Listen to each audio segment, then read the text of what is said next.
Here's a short clip from a prior episode of Emphasis Added. Hope you enjoy. First thing I'd like to ask is what does a typical law school exam look like? Because it's not the same as undergrad. No. No.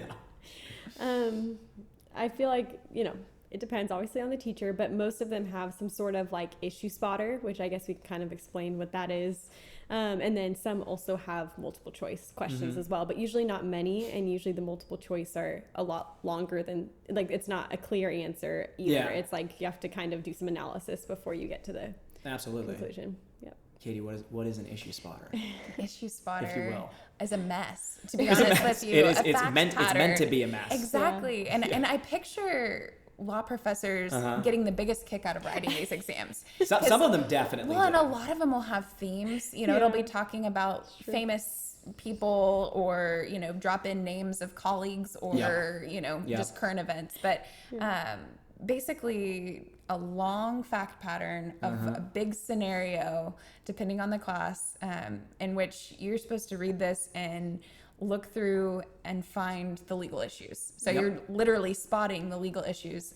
So there's, depending on the question, there might be a call to the question. There might be a, state any causes of action that you see in this fact pattern for like a torts exam, or it could just end and say discuss. It can be very open-ended. So definitely just a big mess.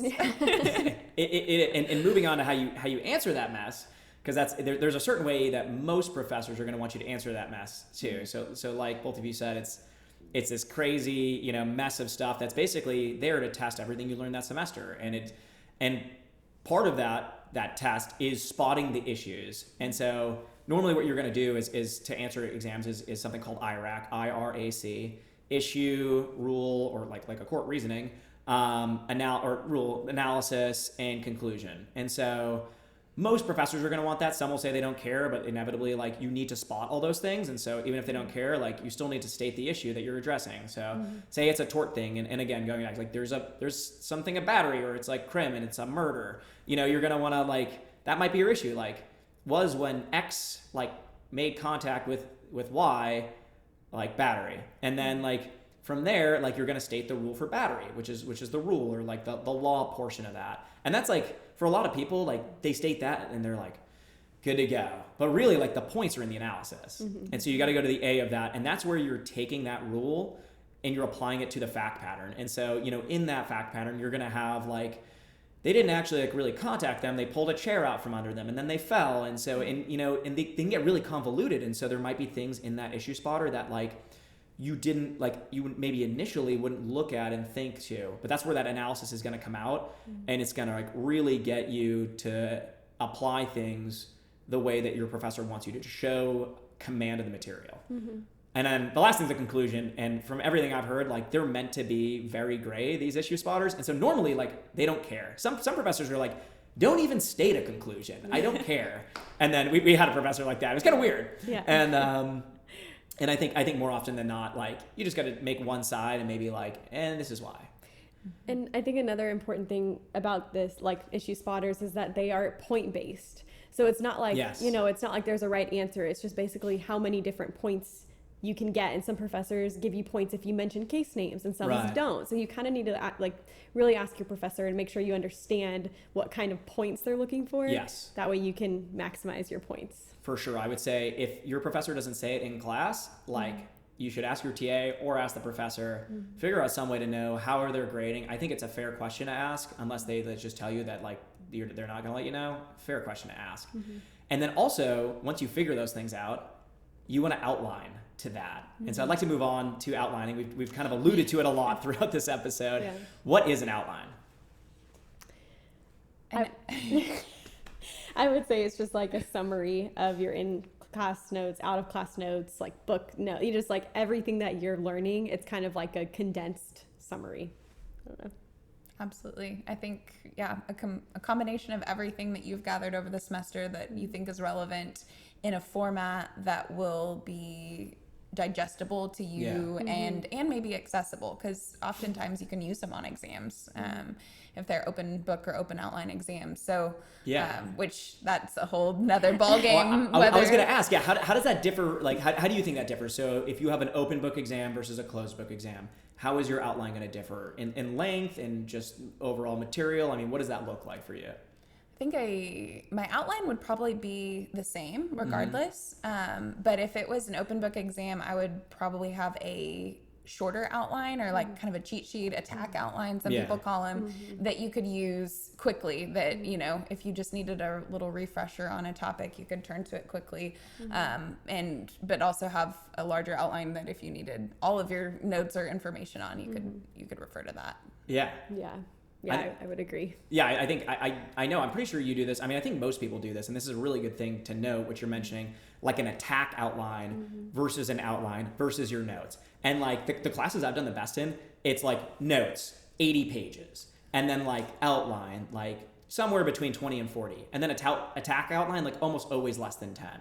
And so I think, for me at least, and maybe some other people feel the same way, like condensing the information, like, again, like gives me command of that material. And especially like when you're doing practice exams, you can test that attack outline and be like, okay, I never use this, so maybe I should take it out. I'll have a more condensed thing to look through and be able to reference in an open book exam. Or like if you're memorizing things, you might realize like there's a lot of stuff in my notes that's redundant, or I don't need to memorize, or, you know, doesn't apply.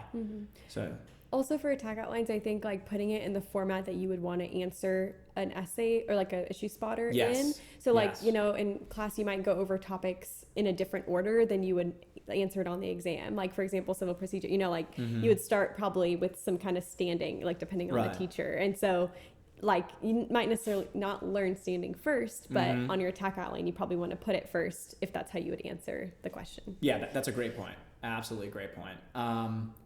Also, I think another thing that might come up for people, and I'm just curious if you both have advice or tips on this, is when a professor says like, you only have a 1-page outline front and back. What do you do? How do you condense that? And I know Natasha has an example. I don't know if you have an example, Katy, but tell me about torts, Natasha. Oh my goodness. Because we did basically the same thing. I don't know if I would recommend this, but I recommend it.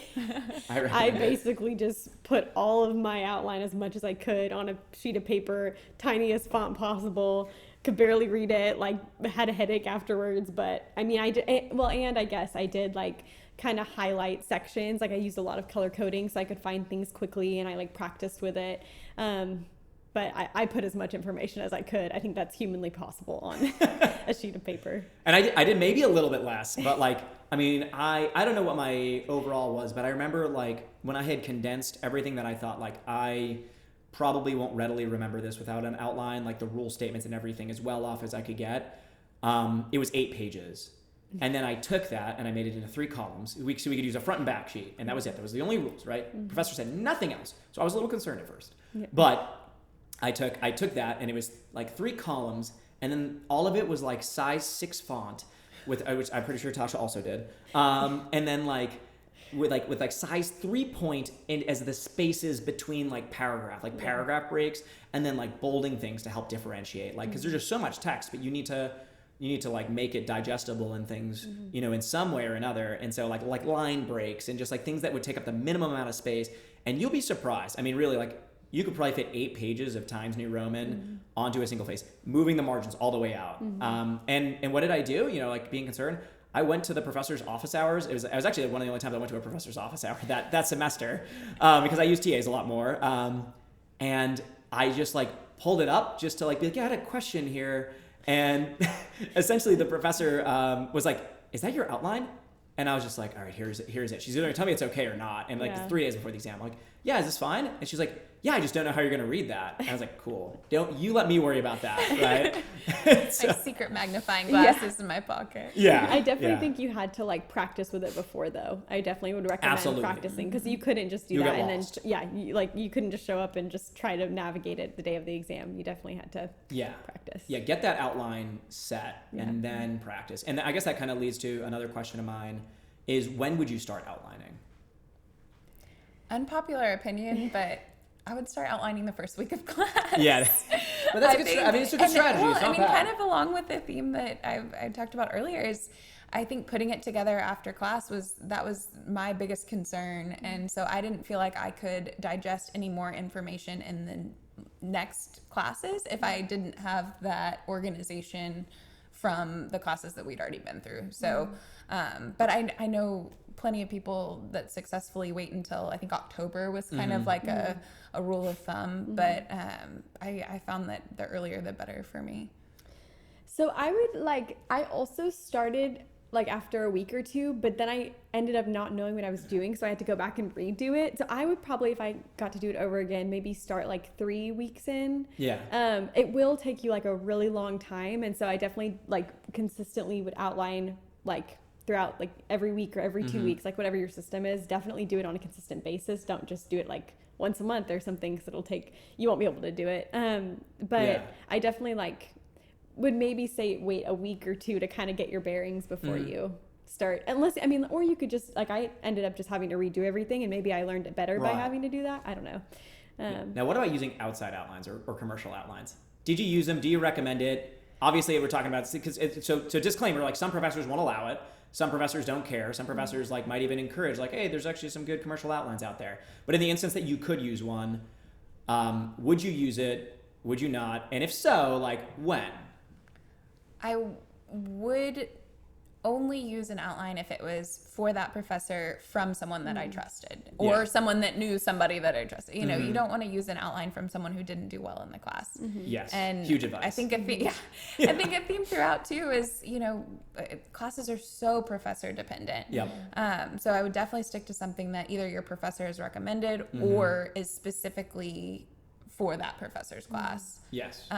And even so, I would never use those as my, like, if it was an open book exam, I would never use that as my outline that I took into the exam. So I think the only time I've used others' outlines, which have been verified professor dependent outlines, would be to compare my own that I've compiled throughout the semester, and then as a great study tool to just go through the two, you know, a couple weeks before the exam, and just make sure you've hit everything, or everything kind of tracks with that other outline. But yeah, absolutely.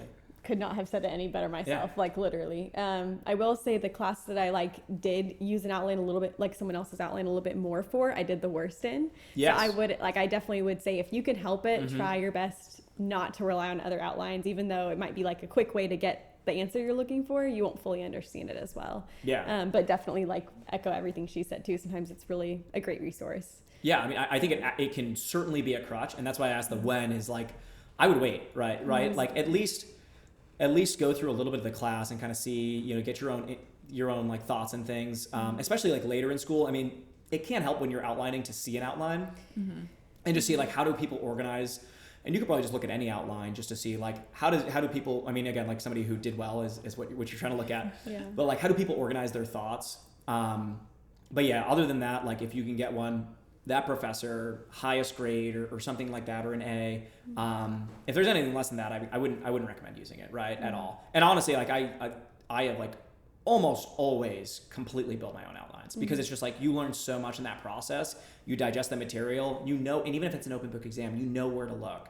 It's like, I think I agree with you, Todd. I think the class that I used an outline for, like more heavily, like leaned on more heavily, was like my worst grade in law school. And so, yeah. But they can be useful, especially to check yourself. So, you know, not saying like don't do it. If the professor allows it, like can be a tool to use, but that it is just a tool in your tool belt. And there are many to use. Right. I think even like a teacher syllabus can be a helpful tool when you're first trying to figure out how to structure your outline, really like following their structure can be helpful. Yeah, absolutely. And like you're saying too, once you take an exam, maybe moving some things around to like, oh, like if we talked about like offer, like second, like that's probably the first thing I'm going to talk about in a contract, you know, or something like that, if that's what your professor likes. I hope you enjoyed that short clip from a prior episode of Emphasis Added, a podcast by the Houston Law Review. If you like what you saw, check out more on YouTube or your favorite podcast platform.